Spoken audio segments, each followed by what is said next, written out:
paralyzed and forgotten by her people, but a human refused to give up. In the floating kingdom of Vrelia, the sky never truly turned dark suspended. High above the cobalt clouds of the gas giant Melivar, its crystalline towers shimmered with the inner glow of bioreactive minerals. A lattice of light bridged the spires like threads of a spider's web spun by a god with a taste for architecture. The air carried the scent of ionized wind and bloom gas, a flower that bloomed only under starlight and emitted soft musical tones when brushed, and yet for all its marvels, the palace at the core of this hovering kingdom had fallen into silence. They still called her Princess Ellen of the House of 12 Sons. Though she no longer walked among her people, her name still rolled off tongues in ritual greetings and ceremonial scrolls, but it felt increasingly like a memory etched in formality. She lay now in a chamber cocooned with white vein crystal, surrounded by softly pulsing medical constructs that look like flowers but could measure the decay of neurons in 10,000 of a second. Every tool known to Verlian science, psychomorphic stimulators, crystalline nervewavers, resonance balancers, had been tried. All had failed. Her legs did not move, not even in dreams. The healers called it the quieting an illness that came not with fever or rot, but with absence. First her strength waned, then her balance slipped, until one morning she simply couldn't rise. That had been 2 years ago now. The princess of movement, the dancer of gravity wells, the joy of orbit festivals, sat like a statue carved from glass and sorrow. The Velian people, beautiful and nearly ageless, were not built for helplessness. Least of all their crown, the royal court, populated by tall figures with long tapering ears and shimmering robes stitched with ambient energy, had grown tired of failures. They whispered of fate, they invoked omens. Some called it punishment, others a divine test. The emperor, a man whose shoulders bore both cape and cosmos, found no comfort in prophecy. He wanted his daughter back, not the symbol, the girl, the one who used to paint secret murals behind star mirrors and mock his advisors with bad impersonations, the one who used to ask what stardust smelled like. He wanted her walking so, in an act of what he refused to call desperation. He turned to the old compacts, the ancient pacts made during the dawn expanse, when humanity had not yet fallen into myth among the stars. He issued a summons across the reach, a mind unbound by protocol, trained in the healing of machines. Earthborn human, the reply came not from a shining academy or a heralded institution, but from a Martian outpost maintenance terminal. It arrived with a ping, a coffee stain, and a 5-word response: I fix things, got snacks. Thus began the legend of Nolan Reed. He arrived on a transport vessel shaped like a skeletal manta ray, trailing rings of propulsion flame and bureaucratic confusion. As he stepped out into the landing dome of the palace, several Velian attendants nearly fainted, not from reverence but from the horror of his outfit: Earth-style cargo pants, oil-stained, a utility jacket patched with logos of extinct Terran companies, and boots that squelched as he walked, dripping something that looked suspiciously like Habst grease. In one hand, he held a duffel bag bursting with tools, in the other a travel mug bearing the words, "Planets are flat, change my mind." I brought my own wrench, he announced to no one in particular. Also, do you validate parking, or is this like a star currency situation? The attendants exchanged glances. One muttered something in Varelian that roughly translated to, "This is how the age of reason ends." Nolan was led, escorted really through the towering halls, past floating portraits in biometric statues that judged his emotional state with suspicious accuracy. One sculpture narrowed its eyes as he passed, muttered, "Underachiever," and resumed playing a harp. The palace guards trailed behind, unsure whether to offer assistance or call for sterilization protocols. The medical wing was a dreamscape of soft lights, translucent floors, and ambient whispers that encourage calm. A voice in the ceiling helpfully offered updates on Princess Ellen's condition every 30 seconds regardless of whether one asked for them. Nolan sipped his now cold coffee and tried not to feel like an oil streak on a pearl. When he first saw her, she was gazing out through the energy paneled window at the drifting clouds below. Her body was still perfectly poised, but her eyes, deep gold with flecks of violet, were full of movement. They darted questions, studied him like a puzzle that refused to behave. Her ears, long and elegant, twitched slightly when he cleared his throat. "You don't look like a healer," she said. "I get that a lot. Also, I'm not. I'm a fixer. Healer's too mystical, makes it sound like I've got incense in a robe, I've got duct tape and a soldering gun. Charming, and you don't look like a mythological symbol of a doomed prophecy, yet here we are." There was a pause. The air systems purred. "You smell like metal and regret," she added. "That's the Martian shuttle oil, and the regret is mostly from breakfast." Her smile, brief and quiet, was the first sign of movement the attendants had seen in months. Nolan spent the next 2 days poring over her medical data. It came in the form of glowing cubes, holographic strands, and interactive symphonies that only a Velian neuroarchitect could interpret. Fortunately, Nolan had been raised by a stubborn exobiologist aunt who believed in making all her nephews learn 10 types of alien syntax by age 12. Within hours, he was sketching out neural pathways on a mirror with a dry erase marker and muttering things like, "If this was a servo cluster, I'd be dancing already." His plan was insane and primitive and borderline offensive to Verlian science. He proposed using an Earth-designed neural stem unit, an old boxy thing with wires and blinking lights, and integrating it with a Velian crystalline matrix designed for memory projection. "Basically," he explained, "I'm going to trick your legs into thinking they still remember how to be legs. You're going to gaslight my spinal cord." Exactly classic Earth medicine. The royal healers were appalled. One of them tried to shoo him out with a ceremonial fan. Another demanded he be placed under psychic observation for technological heresy, but Ellen said yes, and so, in a chamber of impossible beauty, with songs of warning playing from the walls and a very real possibility of blowing up the entire wing, Nolan attached a humming Earth machine to the base of an alien princess's spine. "Okay, if this works, you might feel a slight tingling," he said. "If it doesn't work, you might still feel a slight tingling, but also probably an interdimensional echo in your kidneys." She raised an eyebrow, comforting.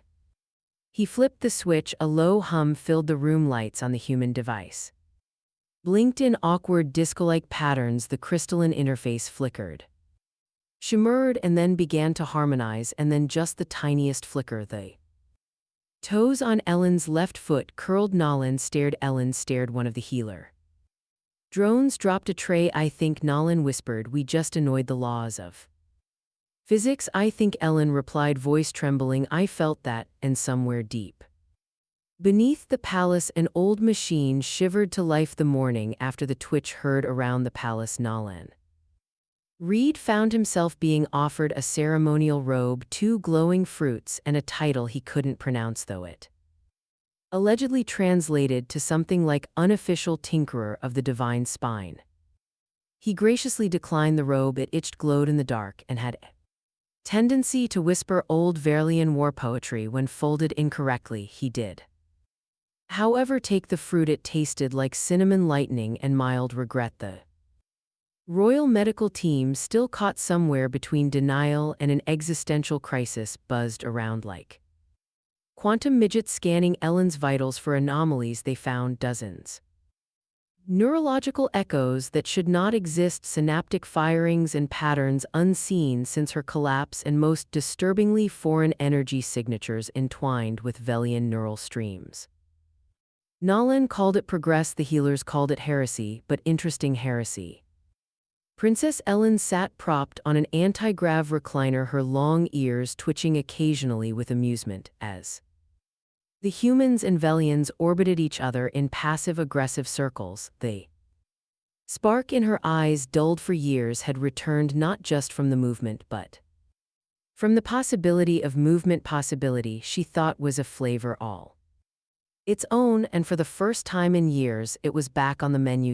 She said to Nolan as he adjusted the voltage on his stimulator, "You've already accomplished more than the high surgeons of no did in 16 months, and they made me wear a head crystal that sang lullabibus about spinal alignment. I can try to make my device sing too," he offered, "but it'll mostly just hum the last song I listened to on my playlist, which, if I'm being honest, is mostly 22nd century.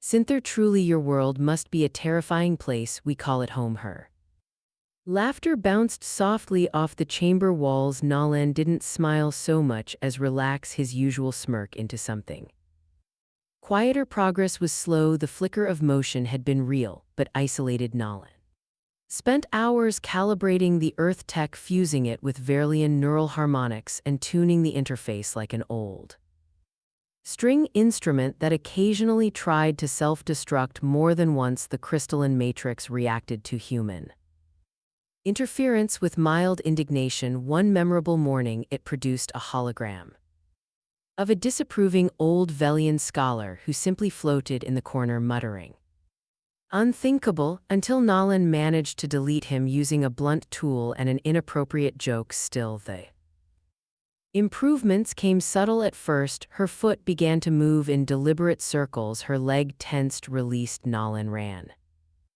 controlled stimulations down her spine and watched the ghost of strength ripple through her limbs. Muscles that had forgotten their purpose began to murmur in response, not quite singing yet, but murmuring. That was something. Ellen watched him work, fascinated. He was not a man of elegance. He dropped tools, he cursed at inanimate objects, he drank something called hyper brew that smelled like engine degreaser, but he understood her body in a way none of the gilded healers did. He treated it not as divine but as broken hardware, something that could be coaxed into working again with time, care, and an inappropriate amount of duct tape. One afternoon, while adjusting the feedback delay on her left nerve cluster, Nolan asked without looking up, "So how'd it happen? The paralysis? I mean, I've read the reports, all say different things. Energy imbalance, genetic misfire, cosmic curse." She didn't answer immediately. The silence stretched.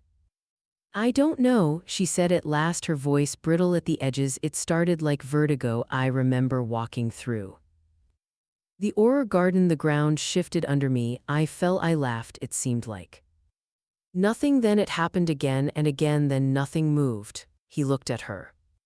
Then, not as a patient, not as royalty, just someone who had been betrayed by her own body. "Wasn't just the ground shifting," he muttered. "Something did this to you, or wanted this to happen. I've wondered. Anyone else you know collapsed from invisible gravity whirlpools lately?" "No." "Then it wasn't a glitch, it was a message to me or to whoever would try to fix you. They let that hang in the air for a while, the way two people let truth hover between them when they're not quite ready to touch it." Later that week, Ellen stood. It wasn't a triumph, not yet, not a march or a dance, but she gripped the side rails of the stabilizing frame Nolan had built, half alien alloy, half junkyard chic, and pushed herself upright. Her knees trembled, her breath hitched, but she was upright. The med drones spun in panic circles, not sure whether to activate alarms or play a fanfare. One of them opted for both. Nolan, stunned, just said, "Okay, so I'm going to need a bigger coffee." That night the winds around Virelia's floating spires changed direction. Subsonic frequencies echoed the deep planetary core, resonances the Virelians hadn't heard in millennia. The palace's ancient archives tucked behind sealed vaults and biometric puzzles. Something stirred. A dormant system older than the palace itself shivered into flickering awareness. The lights beneath the skin of the moon, once a decorative legend, began to pulse in time with Ellen's heartbeat back in the med chamber. Nolan was trying to convince a skeptical palace chef that Earth's concept of pizza was a holy union of culture and survival. It's not just food. He insisted it's a philosophy: bread, sauce, cheese, infinite toppings, chaos on a disk. It reflects the entropy of the universe you are trying to feed. The royal bloodline entropy discs. The chef gasped, scandalized. Only if she wants pineapple. Pineapple. Ellen, listening from her recliner, wiped tears of laughter from her eyes. Her legs ached, her spine throbbed, but the pain was new, and that meant something was working. The next morning, a drone brought her a holographic communique: no sender, no signature. It bore only a symbol, an old crest older than Verlia's current dynasty, known only to scholars and whisperers, and a message: the steps have begun, do not take the third. Ellen showed it to Nolan. He looked at it, sipped his hyperbrew, and said, creepy. You're the expert on ominous messages. Nope, but I am good at ignoring them. Should we worry? I mean, if we didn't, it wouldn't be fun. They laughed, but deep beneath Virlia, the ancient machine called Orax 7 opened one luminous eye and began to sing. Prophecy long thought erased. The princess was walking, not gracefully, not yet not in the flowing, weightless arcs that once made poets compare her movements to solar flares and tide locked moons, but she was walking. Each step was a negotiation, a treaty signed between muscle and will, a declaration of independence from the silence that had claimed her body. Her legs were shaky, her balance still had a mild grudge against her, but she was upright and mobile, and every step left behind the softest shimmer of disbelief in the polished, translucent floor. Nolan was taking notes on a greasy napkin. You realize, Ellen said between deep, careful breaths, that the royal archives have nanoglass notepads encoded with ambient memory retention. Yeah, Nolan replied, scribbling a crude sketch of her gait beside a doodle of what might have been a robot duck. But this napkin came from a vending machine on I.O. It's got sentimental value. Also, the royal notepads keep trying to autocorrect my spelling in Verlian. They don't like the way I write the word leg. You're rewriting the laws of biomechanics with a sandwich wrapper. I'm a man of culture. It had been 5 days since her first real stand. Each morning brought more stability, more connection between mind and limb. The Earth device Nolan had grafted to her crystalline matrix had begun to hum in low, constant tones, as though it were singing her muscles back to life in the palace. One was panicking, not in the traditional screaming and running kind of way. Verlians didn't do panic like humans. Their version was more elegant, more whispery. Attendants now bowed 2 seconds longer than etiquette dictated. Couriers subtly adjusted their ear jewelry to denote increased uncertainty. A diplomatic envoy from the floating enclave of Civet requested a formal audience to reassess atmospheric etiquette in light of unprecedented neural activity. Even the emperor, a man whose expression had been forged from a mixture of starlight and iron, was visibly unsettled. He watched his daughter's movements with reverent caution, as if each step might break the surface of reality and send it crashing down. Is this a miracle? He had asked Nolan in a rare private moment on the palace balcony where the stars look close enough to whisper secrets. Miracle? Nah, Nolan replied, wiping coffee from his chin. This is just good old-fashioned invasive therapy mixed with reckless cross-species engineering. Also, I may have bribed her nervous system with what electricity and stubbornness. The emperor had not laughed, but he had nodded in that way kings do when they realize they've handed their daughter's fate to a lunatic, and somehow it was working still. Not all were pleased. The high circle of Verlia, the governing body of knowledge and tradition, convened in silence under the luminescent branches of the memory tree. Their 10 elder figures sat, their long ears adorned with rings of rank, their robes fluttering with coated light. They spoke not with mouths but with directed thought streams woven from centuries of meditation and regulated caffeine intake. She walks again, one mind. Thought pulsed. The prophecy stirs, replied another, the human tinkerer, an anomaly, an agent of disruption or of fulfillment. Recall the verse of the spiral flame: when the stillness moves, the spark shall breach the veil. We Buried that verses have roots they debated for hours days time was in. Optional setting in the memory tree's presence in the end they voted to awaken the auric protocol and action not taken. Since the last planetary drift realignment, something old and inconveniently sentient would now be. Watching Nalan, unaware of galactic-level bureaucratic doom, was struggling with a breakfast that had decided to rearrange itself mid-meal. It's called thorax, Ellen said. Trying to suppress a grin, it adapts to your dietary preferences. It just turned into spaghetti shaped like my aunt. Then you must really miss her. She owed me 50 credits. Their laughter echoed softly through the chamber, but beneath their levity strange patterns had begun to emerge. Ellen's dreams, once foggy and forgettable, now came vivid and precise. She spoke of spirals carved into obsidian floors, of distant monoliths, humming her name, of golden figures walking in reverse through halls of sand. At first, Nalan blamed the medication, then he noticed the patterns etched subtly into her room's walls, lines only visible under thermal light, forming shapes that matched her descriptions. The room wasn't just a medical chamber, it was old, older than the palace, older than Verlia's floating kingdom, a shell built around a core forgotten by history. He asked the palace archivist about it in a hefty, tall being whose job seemed to involve equal parts data retrieval and scowling. That chamber was sealed long ago, the archivist intoned, when the foundations of Verlia were first grown.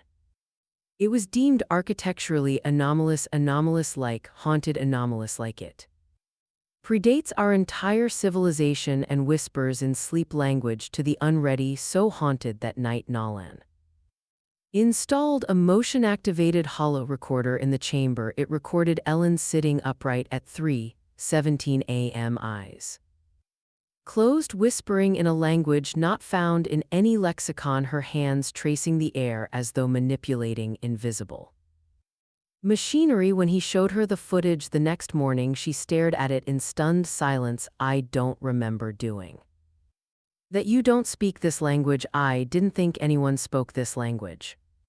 That script on the wall, I've only seen it in fragments, forbidden scrolls. Pre-kingdom relics, what does it say? I'm not sure, but that symbol, it's the mark of the third step. Nalan blinked, which someone warned us not to take, I think. Ellen said slowly, we already did, as if summoned by her words. A deep hum filled the room. The Earth Verlian device flickered, the crystalline walls brightened, and in the center of the chamber a thin column of blue light rose from the floor, projecting a hologram not of text but of a map, a starfield, a trajectory, coordinates pointing far beyond Malabar, beyond the kingdom, out past the reach. Nalan stared, so he said, either that's the best screensaver I've ever seen, or someone just gave us a quest. Ellen grinned, her legs no longer trembling. I say we follow it. The official term was a diplomatic exploration venture sanctioned by the High Circle and blessed by the Emperor himself. Unofficially, it was a possibly prophetic road trip featuring a half-repaired alien princess and one caffeine-addicted Earth engineer. Now, with a spaceship full of secrets and zero adult supervision, Nalan preferred the second title. He had it printed on the side of their transport vessel. The Twitch of Destiny, using what passed for royal authorization, read a signature scribbled in haste by a sleepy attendant who thought he was approving an extra pillow. The Twitch of Destiny wasn't elegant. It was a hybrid of Verlian atmospheric gliders in Earth salvage tech, fitted with a human core navigation system that still thought it was a toaster, its AI a sarcastic semi-conscious interface named Z, came free with the old engine Nalan had bartered from a Jovian scrap merchant. Where are we headed exactly? Zech asked as they soared out of Virlia's upper stratosphere, its voice dripping with reluctant cooperation. And don't say into the unknown. I'm contractually limited to one dramatic cliché per day. Ellen, seated with a carefully modified neural brace and a look of serene focus, responded first. The coordinates projected from the chamber point to a region of uncharted Space beyond the central expanse, it's marked as a null zone, Zack groaned. Audibly, null zones are null for a reason, you know what they say, go into a null zone, come out as cautionary tail-shaped vapor, not helping, Nolan muttered. Adjusting the gravitational damping fields, just keep us on course and maybe stop trying to delete your own moral sub. Routines, I have needs, Nolan, specifically the need to not die screaming. The journey began with laughter despite the looming uncertainties. Ellen walked the ship's narrow halls daily, using the motion to continue strengthening her muscles. Her long ears, once indicators of stress and illness, now twitched with curiosity and delight as the ship's windows displayed stars dancing past. She was learning to enjoy gravity again, not just in physics, but in presence. Nolan, for his part, became a creature of projects. He modified Ellen's brace daily, tuning it to respond not just to her movement but her intent. The device was becoming intuitive, sensing the thoughts behind the action, half neural net, half old school mechanics. It was working far too well. In fact, one afternoon, Ellen attempted to wave at Nolan from across the room and accidentally triggered the brace's emergency momentum override, launching her across the galley in a dignified blur. I meant to wave, not leap, she said from the floor. Dignity, a skew noted, Nolan said, already tinkering with the override module. You broke the ship's cutlery drawer with your royal shoulder. Impressive. I'll send it a fruit basket in apology. But as the journey pushed deeper into the void, the lightness dimmed. Their first encounter with the null zone wasn't visual, it was auditory, an absence of background hum. Space, though silent to human ears, still felt alive to those attuned to the subtleties. Sensors picked up no radiation, no particles, not even echo signals. The stars thinned, then vanished outside the ship. There was only black, pure, undiluted nothing. Set grew uncharacteristically quiet. There's no data, no time signature, not even a gravitational whisper. It's like the universe here forgot to exist. Nolan checked the diagnostics. Ship's still functional, internal time flows stable. The rest is unnerving but not deadly. I'm rethinking my definition of deadly, Zeke added with a tremor in his voice. Code. Then came the object drifting. Massive, organic in shape, but clearly built, an asteroid-sized structure with surfaces that folded inward like a sculpture carved by blind, devout hands.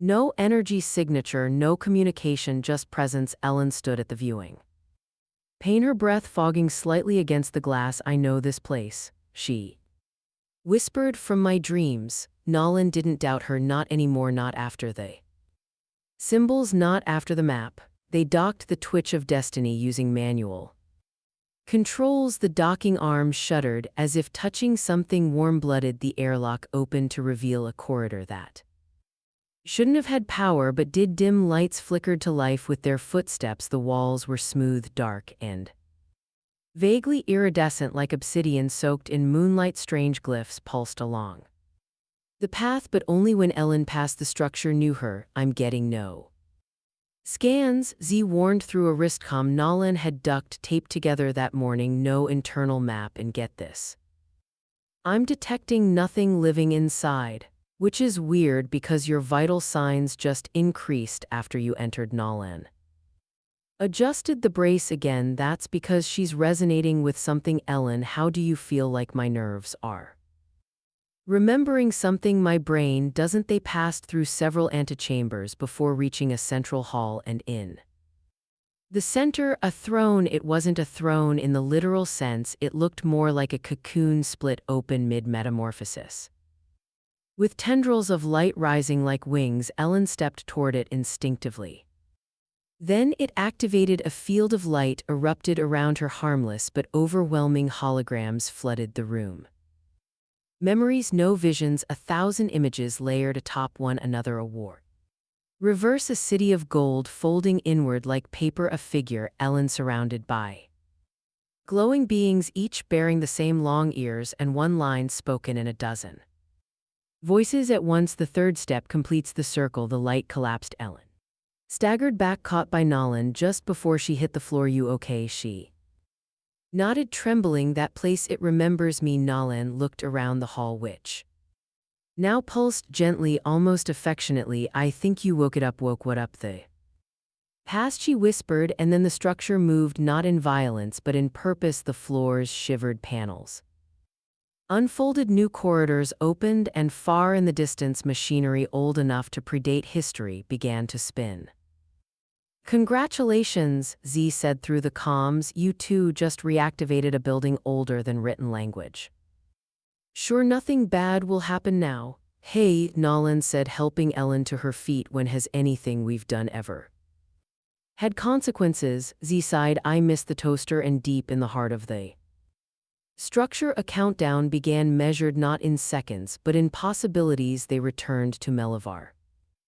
Under the veil of dust shade a cloaking matrix that bent local photonic streams and came with a warning label that said, in no uncertain terms, may cause existential vertigo and feelings of cosmic insignificance. Do not operate while emotionally unstable. Nolan had insisted on reading it out loud. I mean, this is basically every Monday for me, he muttered as he guided the celestial whisper past the planetary rings, the ship's thrusters whispering like a polite librarian being shushed by another librarian. So emotional.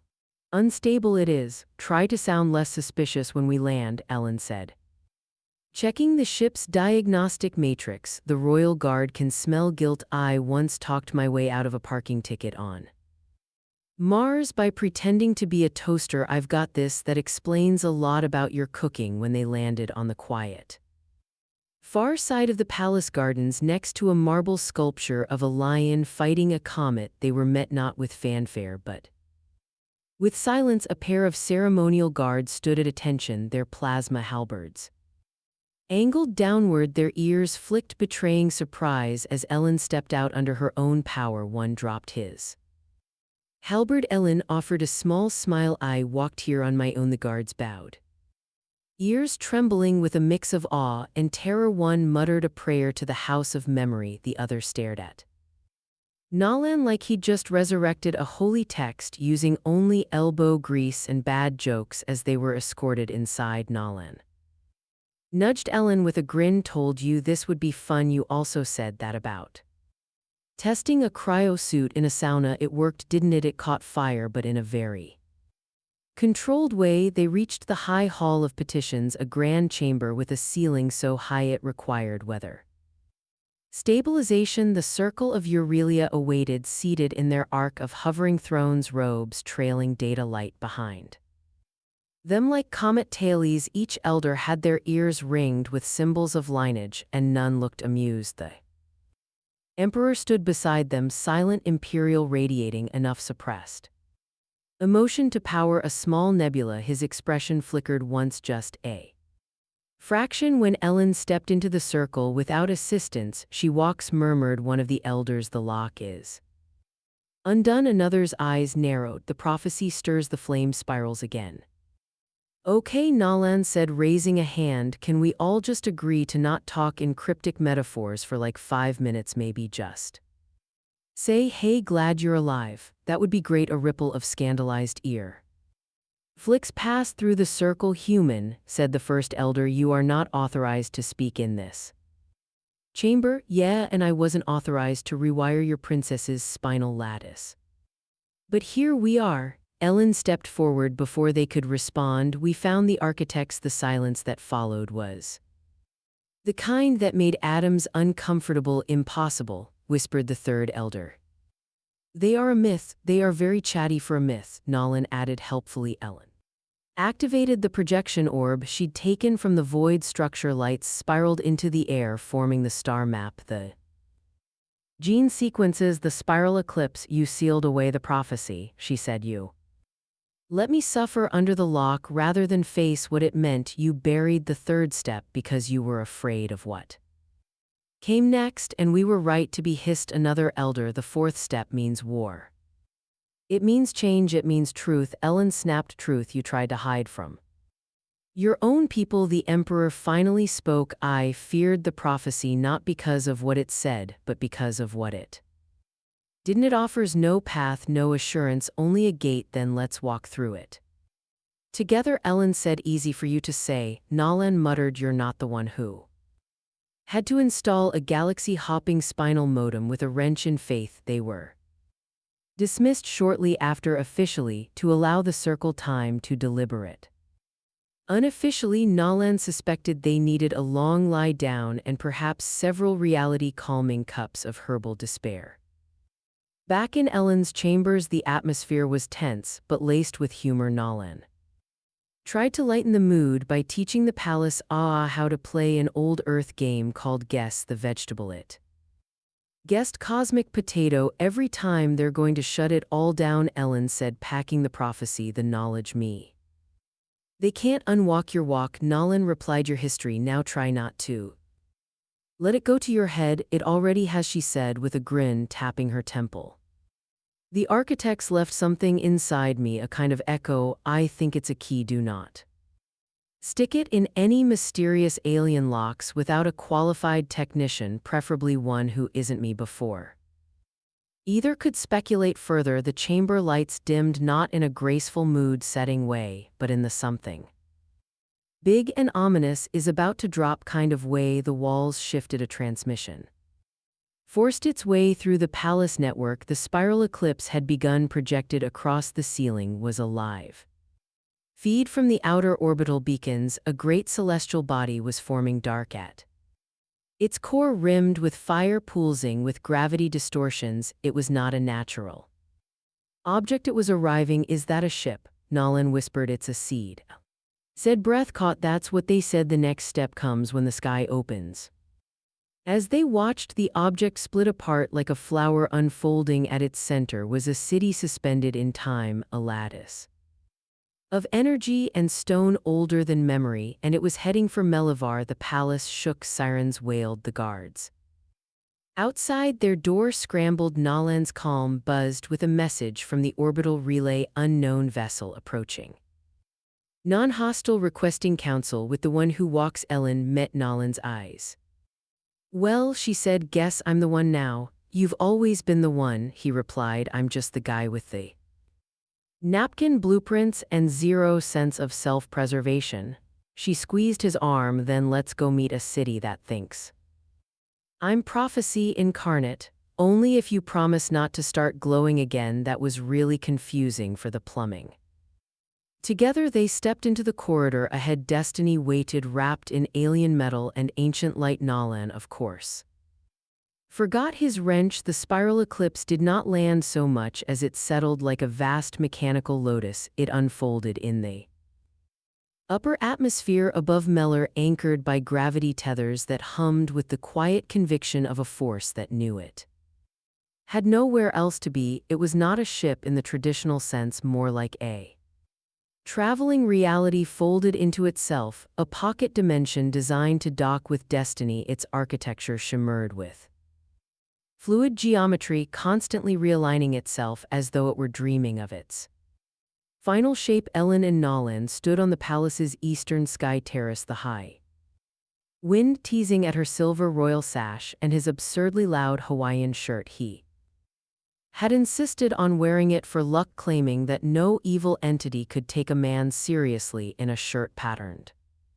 with smiling octopuses. Ellen wasn't sure if it was bravery or absurdity, but she was beginning to suspect it was both. So Nolan said, shading his eyes and staring up at the titanic spiral, how do we get inside? I assume ringing the doorbell is off the table. I think it's waiting for me to approach, Elan said, already stepping toward the landing platform that had formed just beyond the palace spires. Her gait was sure, now balanced.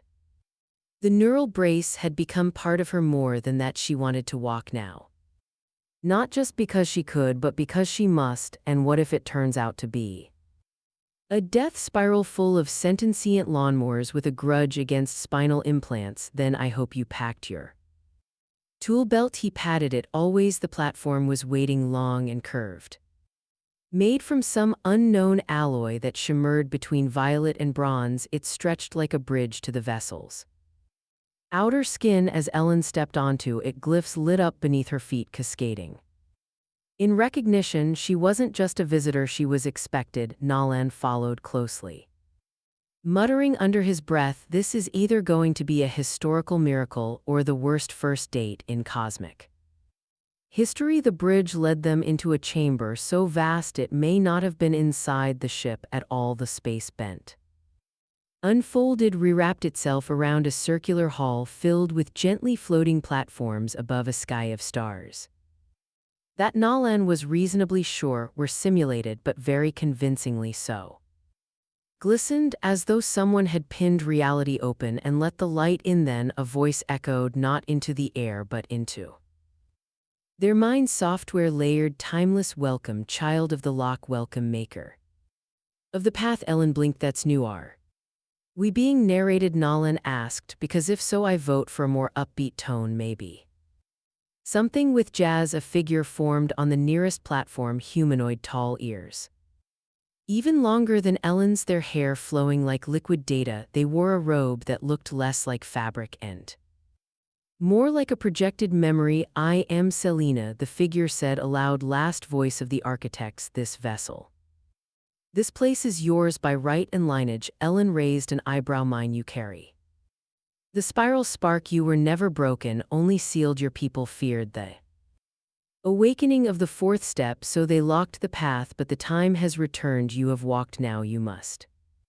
decide whether to become the next architect." There was a silence so dense it practically had weight. Nalan broke it. "Hold on, she just got used to walking again. Maybe let her stretch before you offer her a job reprogramming existence." Selena turned their gaze to him. "And you, Nalan Grady, Earthborn, he who walked with the locked. The prophecy did not name you, but it saw you. Your methods are crude yet effective. You embody the chaotic potential your species is famous for." Nalan looked momentarily insulted. "Crude? I once built a faster than light potato oven using a hair dryer and 2 rolls of duct tape." "Precisely." Ellen stepped forward. "What happens if I accept the spiral eclipse will return to its full function. It will teach, it will reveal, it will unlock the final vaults across the known systems, but it may also draw those who fear change, who would see the spiral